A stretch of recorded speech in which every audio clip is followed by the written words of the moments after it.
Salam sejahtera dan salam perpaduan kepada seluruh rakyat Malaysia. Terima kasih diucapkan kepada kalian semua kerana sentiasa support channel ini. Berita panas hari ini dipetik daripada Malaysia Kini bertajuk Daim Keluarga Gagal Dapatkan Kebenaran Cabar Siasatan SPRM.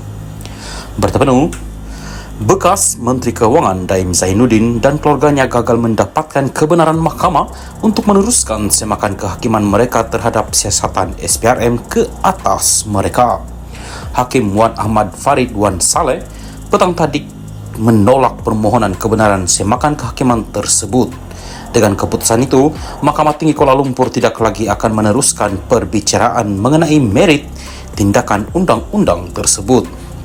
Antara relief yang dimohon dalam tindakan undang-undang itu adalah untuk membatalkan pertuduhan jenayah tidak mengisytiharkan asid oleh Daim dan istrinya Naima Abdul Khalid. Farid memutuskan bahawa pemohon gagal menunjukkan bahawa terdapat malafaid, niat jahat dalam siasatan SPRM terhadap mereka dengan menyatakan bahawa hanya syak wasangka malafaid tidak memadai. Hakim berkata Daim dan Naima hanya perlu memfailkan permohonan di Mahkamah Session Kuala Lumpur Jenayah untuk mencabar pertuduhan berkenaan. Dalam permohonan itu, Daim dan keluarga memohon perisytiharan bahawa SPRM serta pegawainya tiada sebab untuk menjalankan siasatan bermula Februari 2023 yang akan membawa kepada pendakwaan terhadap mereka. Mereka memohon perintah supaya SPRM dan pegawainya menghentikan semua siasatan mengikut aturan 53 Kaedah 3/8 Kaedah-Kaedah Mahkamah 2012. Melalui afidavit sokongan dalam permohonan berkenaan pula, Daim mendakwa dirinya adalah ahli perniagaan kaya dan berjaya sebelum menyertai politik dan menjawat jawatan awal. Katanya, pegangan saham cairnya sahaja akan bernilai lebih RM50 bilion ringgit hari ini jika kekal dalam perniagaan dan tidak melakukan apa-apa untuk mengembangkan asidnya secara aktif. Salam sejahtera dan salam perpaduan kepada seluruh rakyat Malaysia. Info panas malam ini dipetik daripada syabudin.com.net yang bertajuk Hubungan Hadi Muhyiddin Dingin. Hubungan Presiden Bersatu Muhyiddin Yassin dan Presiden PAS Hadi Awang dikatakan dingin menurut sumber, sekaligus mencetuskan pelbagai spekulasi mengenai kelangsungan Perikatan Nasional PN yang digagaskan oleh dua parti itu. Sumber berkata hubungan dingin itu antara lain berkait dengan kegagalan PAS menampilkan Naib Presiden Ahmad Samsuri Mokhtar sebagai calon Perdana Menteri selepas Muhyiddin tidak meneruskan hasrat berundur pada pemilihan parti tahun ini. Menurut sumber, pusingan Yu Muhyiddin dilihat sebagai tekad ahli Parlimen Pago itu untuk kekal menerajui PN dan seterusnya dilantik Perdana Menteri kali kedua jika gabungan itu memenangi PRU 16. Dikatakan selepas Muhyiddin umum berundur, PAS mahu Dr. Sam Ahmad Samsuri sebagai calon PM tetapi terbantut selepas pusingan Yu Muhyiddin, kata sumber yang dekat dengan perkara itu kepada FMP.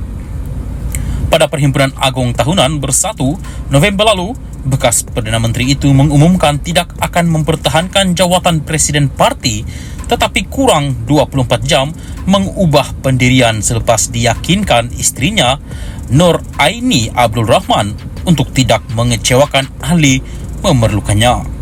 Sumber itu berkata Muhyiddin dan Hadi yang juga timbalan pengurus CPN lama tidak kelihatan bersama di mana-mana majlis. Kali terakhir ia berlaku pada perasmian Muktamar PAS ke-69 2 Oktober lalu. Pada PRK Kemaman Desember lalu,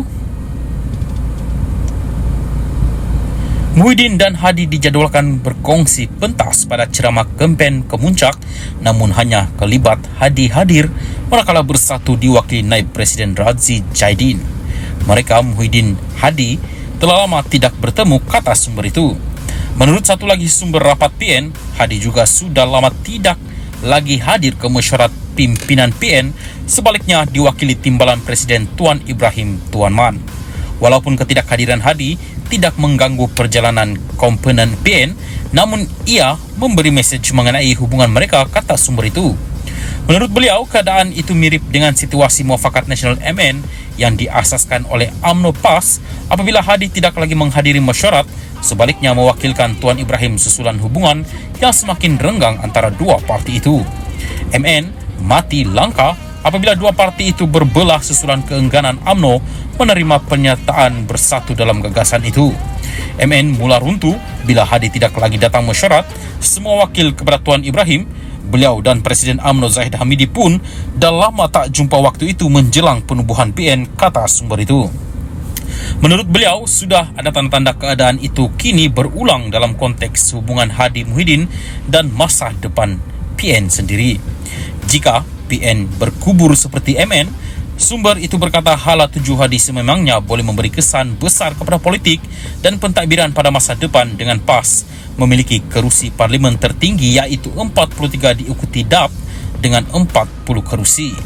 Sekarang tak tahu ke mana Hadi nak bawa PAS selepas makin renggang dengan PN.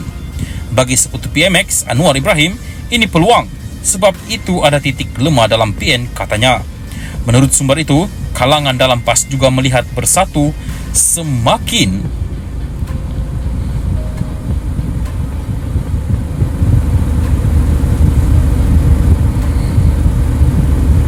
lemah dengan tindakan 6 ahli parlimennya menyokong Anwar. Mereka adalah Syed Abu Hussein Hafiz Syed Abdul Fasal, Bukit Gantang, Zulkafli Hanapi, Tanjung Karang, Zahari Kachik, Jeli, Mohad Aziz Abu Naim, Gua Musang, Iskandar D. Zulkarnain, Abdul Khalid, Kuala Kangsar dan Suhaili Abdul Rahman, Labuan. Untuk rekod, PAS mempunyai 43 kerusi parlimen pada PRU15 berbanding 30 oleh Bersatu. PAS juga mengekalkan pentadbiran di Kedah, Kelantan dan Terengganu selain merampas Perlis yang sekian lama menjadi kubu kuat BN. Selain PAS dan Bersatu, PN turut dianggotai gerakan yang gagal menang sebarang kerusi parlimen pada PRU15 namun meraih 1 kerusi DUN di Kedah pada PRN Ogos lalu.